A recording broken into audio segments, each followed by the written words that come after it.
এই রে, আজকে পাড়াটা খুবই ফাঁকা ফাঁকা লাগছে। পাড়াতে কেমন যেন লোকও নেই। এই, কে তুমি? বানর নিয়ে এখানে দাঁড়ায় আছো কেন?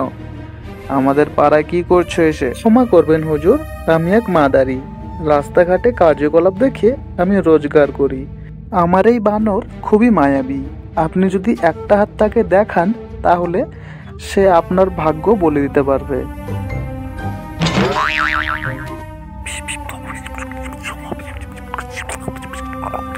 এই, তোর বানর কানে কানে কি বলছে তোকে? আমাকে বল, কি হয়েছে? আগে ক্ষমা করবেন হুজুর, আপনি যে লোকে সুদের উপর টাকা দিয়ে তার থেকে জায়গা জমি সমস্ত কিছু কবজা করে নেন, এই ব্যাপারটা আমার বানর একটু খারাপভাবে ভেবেছে। তাই এই একটু আপনাকে দেখে ভয় পেয়েছে।